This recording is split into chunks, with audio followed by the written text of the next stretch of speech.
O ano era 1876 e a humanidade vivia em um ritmo ditado pela eletricidade bruta. As cidades fervilhavam sob o som monótono dos telégrafos, máquinas que haviam encurtado distâncias, mas que ainda exigiam que o pensamento humano fosse fragmentado em códigos frios de pontos e traços.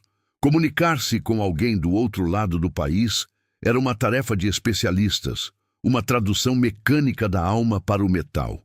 No entanto, nas sombras de laboratórios improvisados e oficinas barulhentas, dois homens estavam prestes a desencadear uma revolução que silenciaria o telégrafo para sempre, transformando o invisível em algo audível. A voz humana. Alexander Graham Bell não era o que se esperaria de um magnata industrial. Aos 20 e poucos anos, ele era um jovem professor escocês radicado na América, cujo coração pulsava em sintonia com o silêncio daqueles que não podiam ouvir. Sua vida era dedicada a ensinar surdos a falar, uma missão que herdara de seu pai, mas que ganhara um novo significado emocional quando conheceu Mabel Hubbard. Mabel, uma ex-aluna que perdera a audição na infância, não era apenas sua noiva. Ela era o farol que guiava sua obsessão. Bell não buscava apenas fortuna. Ele queria dar voz a quem não a tinha, e acreditava piamente que, se pudesse transformar o som em ondas elétricas, poderia fazer o mundo inteiro se ouvir. Para ele, a ciência era um ato de amor e redenção. Enquanto Bell trabalhava com a paixão de um visionário em outro lugar, Elisha Gray operava com a precisão de um engenheiro veterano. Gray era um inventor respeitado, um homem prático que já havia acumulado inúmeras patentes no campo da telegrafia. Para ele, a ideia de transmitir a voz humana por fios parecia, inicialmente, uma curiosidade científica sem grande valor comercial. Ele focava em melhorar o telégrafo harmônico, buscando formas de enviar múltiplas mensagens simultâneas pela mesma linha de transmissão. Gray era movido pela lógica e pelo mercado, vendo em Bell um amador idealista que perseguia fantasmas. O que nenhum dos dois sabia, entretanto, era que estavam correndo em trilhos convergentes, rumo ao mesmo santo graal tecnológico, impulsionados pela mesma centelha de inovação. A corrida entre os dois tornou-se silenciosa e obsessiva ao longo dos meses. Bell passava noites em claro, cercado por baterias ácidas, fios de cobre emaranhados e diagramas que pareciam indecifráveis para qualquer outro. Muitas vezes, ele negligenciava sua própria saúde, esquecendo-se de comer ou dormir. Pressionado financeiramente pelos seus investidores, incluindo o próprio pai de Mabel, que exigiam resultados concretos para o capital investido, Bell via-se em um dilema angustiante. Ele tinha a teoria das ondas elétricas ondulantes, mas a prática teimava em escapar por entre seus dedos. O medo constante de que alguém chegasse ao objetivo primeiro era um fantasma que o assombrava a cada novo amanhecer em seu laboratório empoeirado. Do outro lado do campo de batalha invisível, Gray começava a perceber que a transmissão da voz poderia ser, afinal, a grande descoberta do século. Ele começou a esboçar projetos para um transmissor líquido, uma técnica fundamentalmente diferente da que Bell vinha testando exaustivamente em suas experiências. Ambos trabalhavam em segredo absoluto, escondendo seus diagramas e anotações até de seus assistentes mais próximos, temendo a espionagem industrial que já assolava o cenário tecnológico do século XIX. A atmosfera era de uma guerra fria tecnológica, onde cada sussurro no laboratório vizinho poderia significar a perda de uma fortuna e do reconhecimento histórico. A tensão atingiu o seu ápice na manhã gélida de 14 de fevereiro de 1876, na cidade de Washington, D.C. O vento cortante de inverno soprava pelas avenidas da capital, enquanto as carruagens deslizavam apressadas sobre as pedras. Graham Bell sabia que não podia mais esperar nem mais um segundo. Com o coração acelerado e os dedos trêmulos pelo frio intenso e pelo cansaço acumulado, ele preparou os últimos documentos para o seu pedido de patente. Quase ao mesmo tempo, em outra parte da cidade, os representantes de Elisha Gray também se moviam com urgência em direção ao escritório de patentes dos Estados Unidos, carregando consigo os planos que poderiam mudar a história da humanidade.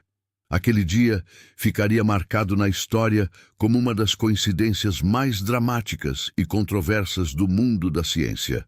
Antes de continuarmos, inscreva-se no canal e nos conte nos comentários de onde você está assistindo. Os dois pedidos de patente cruzaram a porta do imponente edifício governamental com uma diferença de apenas 2 horas. No relógio da história, era apenas um suspiro. Mas, na justiça dos homens, aquele breve intervalo determinaria quem seria coroado como o pai da comunicação moderna e quem cairia no esquecimento absoluto. Quem chegou primeiro ao balcão de registro e por que o destino favoreceu um em detrimento do outro. O mistério apenas começava a ser escrito sob a tinta fresca e os carimbos oficiais que selariam o futuro de bilhões de pessoas. Nos corredores empoeirados do escritório de patentes de Washington, o silêncio burocrático escondia uma trama que definiria para sempre o destino das comunicações globais. A entrada do pedido de Alexander Graham Bell, registrada apenas algumas horas antes do documento de Elisha Gray, deveria ter encerrado qualquer discussão, mas acabou sendo o estopim de um dos maiores mistérios da história da ciência. O ponto central dessa discórdia residia em um detalhe técnico minúsculo, mas crucial: o chamado transmissor líquido. Originalmente, os esboços e as teorias de Bell focavam exaustivamente na indução magnética, um método fundamentalmente diferente do que Gray propunha em seus registros. No entanto, de forma quase milagrosa e profundamente suspeita, o caderno de anotações de Bell passou a exibir de repente um design de transmissor líquido que era assustadoramente similar ao esboço que Gray havia submetido em sua advertência de patente no mesmo dia fatídico. No centro desse turbilhão de suspeitas estava Zenas Wilber, um examinador de patentes cuja alma parecia tão desgastada quanto os móveis de seu escritório. Wilber era um veterano da Guerra Civil, mas suas verdadeiras batalhas eram travadas contra os demônios do álcool e as dívidas de jogo que o sufocavam diariamente. Ele se tornou a peça-chave de uma possível e terrível traição. Relatos que emergiram anos mais tarde sugeriam que Wilber, pressionado por credores e pelo vício, teria permitido que Bell ou seus advogados vissem clandestinamente os documentos protegidos de Gray.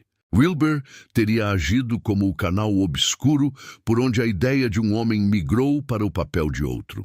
A sombra do suborno passou a pairar sobre o legado de Bell, sugerindo que a coroa de inventor do telefone poderia ter sido comprada nas sombras de um escritório governamental corrupto e decadente. Enquanto essas conspirações fervilhavam nos bastidores, Bell e seu assistente, o fiel Thomas Watson, continuavam os experimentos em seu laboratório em Boston, alheios às nuvens escuras que se formavam em Washington. No dia 10 de março de 1876, o destino finalmente se manifestou de forma explosiva. Em meio ao caos de fios e frascos, Bell derramou acidentalmente ácido sulfúrico em suas roupas. O grito de urgência que se seguiu mudaria o rumo do mundo. Sr. Watson, venha cá, eu preciso do senhor. Watson, posicionado em outro cômodo, ouviu a voz de Bell com uma nitidez que parecia impossível para a tecnologia daquela época. Foi a primeira transmissão de voz bem-sucedida, um momento de euforia pura que deveria ter sido o ápice da glória de Bell. Contudo, o dispositivo que tornou esse milagre audível utilizava precisamente o transmissor líquido, o mesmo conceito que Gray reivindicava como uma criação sua. A notícia desse triunfo se espalhou como um incêndio, e quando chegou aos ouvidos de Elisha Gray, a reação foi uma mistura de choque e amargura profunda. O inventor veterano, que antes via o telefone como uma curiosidade irrelevante, percebeu que sua hesitação e a perda por escassos segundos o haviam transformado em um coadjuvante da própria história. Para Gray, não havia sido uma competição justa de intelectos, mas sim um golpe baixo facilitado pela burocracia falha. O confronto psicológico começou a consumir sua mente. Ele passou a ver em Bell não um colega de profissão, mas um ladrão de sonhos que usara sua influência e recursos para usurpar uma ideia que não lhe pertencia originalmente, transformando a admiração mútua em um ódio latente. Essa rivalidade pessoal rapidamente escalou para uma guerra corporativa sem precedentes. A Western Union, a gigante absoluta do telégrafo, percebeu tardiamente que o telefone de Bell representava uma ameaça existencial ao seu império bilionário. Decidida a aniquilar a pequena empresa de Bell, a corporação uniu forças com Elisha Gray, financiando uma ofensiva jurídica e técnica devastadora. A pequena Bell Telephone Company viu-se sitiada por uma das maiores potências econômicas do mundo. Relatos de espionagem industrial tornaram-se comuns, com agentes de ambos os lados tentando subornar assistentes e roubar esquemas técnicos. A luta pela sobrevivência financeira era tão intensa quanto a batalha pelo reconhecimento intelectual nos tribunais. O mistério atingiu um nível ainda mais sombrio quando investigadores notaram irregularidades perturbadoras nos registros oficiais do governo americano. Páginas cruciais pareciam ter sido arrancadas e desenhos originais mostravam sinais de terem sido retocados para favorecer a cronologia de Bell. A sensação era de que a história estava sendo reescrita em tempo real, por mãos invisíveis e poderosas. O clímax dessa tensão surgiu com a descoberta de um antigo diário pessoal de um confidente próximo, cujas páginas lançavam uma dúvida paralisante sobre a integridade de Alexander Graham Bell. O diário mencionava encontros secretos e uma revelação que questionava se a maior invenção do século havia sido construída sobre um alicerce de mentiras deliberadas, preparando o palco para o confronto definitivo que decidiria o futuro da voz humana e a verdade sobre quem realmente conectou o mundo pela primeira vez. A poeira das prateleiras do laboratório logo deu lugar ao mármore frio dos tribunais. O que começou como uma corrida de segundos transformou-se em uma guerra de décadas, uma batalha jurídica épica que arrastou Alexander Graham Bell para o centro de mais de 600 processos judiciais e ataques constantes. A Bell Telephone Company, antes uma pequena startup, precisava agora defender sua existência contra um exército de rivais que alegavam prioridade, fraude e roubo.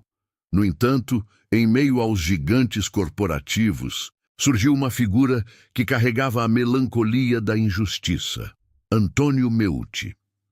Meucci era a antítese do sucesso de Bell. Um imigrante italiano pobre, vivendo em condições precárias, ele afirmava ter desenvolvido um sistema de transmissão de voz anos antes de Bell ou Gray. O seu teletrofone nascera da necessidade de se comunicar com sua esposa doente, mas a pobreza extrema fora seu maior obstáculo. Sem os $10 para renovar sua patente, Meucci viu sua invenção flutuar no limbo frio da história esquecida. No tribunal, a voz dele era um sussurro contra o trovão dos advogados de Bell. Ele representava o gênio sem recursos, lembrando que a história é escrita por quem pode pagar para registrá-la. Sua história é um eco doloroso de como a genialidade muitas vezes morre no esquecimento por falta de recursos financeiros. O clímax ocorreu nos corredores solenes do Tribunal Supremo.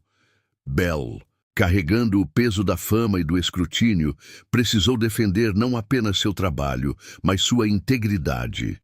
Ao olhar para Elisha Gray, ele via o reflexo de suas próprias dúvidas éticas.